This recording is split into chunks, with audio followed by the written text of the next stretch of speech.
നീ ഒരു design recreate ചെയ്താലോ? കുറേ നാളുകൊണ്ട് വരയ്ക്കണമെന്ന് വിചാരിച്ച് സ്ക്രീൻഷോട്ട് ചെയ്ത് വെച്ചിരുന്ന ഒരു ഡിസൈനാണ് ഇത്. ബ്രൈഡ്സ് ആരും ഇത് ചൂസ് ചെയ്യാത്തതുകൊണ്ട് തന്നെ ഞാൻ എൻ്റെ സ്വന്തം കയ്യിൽ പരീക്ഷിക്കാമെന്ന് വിചാരിച്ചു. സമയം 8 മണിയായപ്പോഴാണ് മൈലാഞ്ചി ഇടണമെന്നൊരു തോന്നൽ വന്നത്. പിന്നൊന്നും നോക്കിയില്ല, നേരെ ഫ്രിഡ്ജിൽ പോയി ഒരു മൈലാഞ്ചി എടുത്തിട്ട് വരയ്ക്കാനായിട്ട് തുടങ്ങി.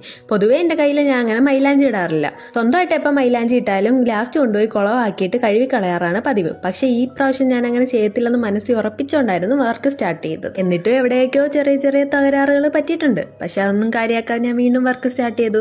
ഈ പോർഷൻ എത്തിയപ്പോഴാണ് എന്തോ ഒരു കുഴപ്പമില്ല എന്നൊരു തോന്നൽ. എൻ്റെ കയ്യിൽ സ്ഥലമില്ലാത്തതാണോ അതോ ഞാൻ വരച്ചതിൻ്റെ കുഴപ്പമാണോ എന്നറിയത്തില്ല. എങ്കിലും ഞാൻ ആ വർക്ക് കണ്ടിന്യൂ ചെയ്തു. ഇതാണ് ഫൈനൽ ഔട്ട്പുട്ട്. നിങ്ങൾക്ക് ഇതിൻ്റെ ഫൈനൽ ഔട്ട്പുട്ട് ഇഷ്ടപ്പെട്ടെങ്കിൽ ഒന്ന് കമൻറ്റ് ചെയ്യണേ. എന്തായാലും മൈലാഞ്ചിയൊക്കെ ഇട്ടല്ലേ, ഇനിയിപ്പോൾ കുറച്ച് ഷോ ഒക്കെ ആവാം. എന്നിട്ട് പിന്നെ കുറച്ച് വീഡിയോസും ഫോട്ടോസും ഒക്കെ എടുത്തിട്ട് പോയി കിടന്നുറങ്ങാമെന്ന് വിചാരിച്ചു. ഇതിനി എവിടെയും തട്ടിക്കാതെ പോയി കിടന്നുറങ്ങുന്നതാണ് ഏറ്റവും വലിയ ടാസ്ക് എന്ന് പറയുന്നത്. പിന്നെ ഞാൻ ആഫ്റ്റർ കെയർ സംഭവങ്ങളൊന്നും ചെയ്തിട്ടില്ല. അപ്പം രാവിലെ ഇതിൻ്റെ സ്റ്റെയിൻ എങ്ങനെയാണെന്ന് നമുക്ക് കണ്ടിട്ട് വരാം. രാവിലെ എണീറ്റപ്പോൾ ഉള്ള സ്റ്റെയിൻ ആയിരുന്നു ഇത്. അപ്പം ഇന്നത്തെ വീഡിയോ നിങ്ങൾക്ക് ഇഷ്ടപ്പെട്ടെങ്കിൽ ലൈക്ക് ചെയ്യണം, ഷെയർ ചെയ്യണം, കമൻറ്റ് ചെയ്യണം. അപ്പോൾ ഓക്കെ, ബൈ.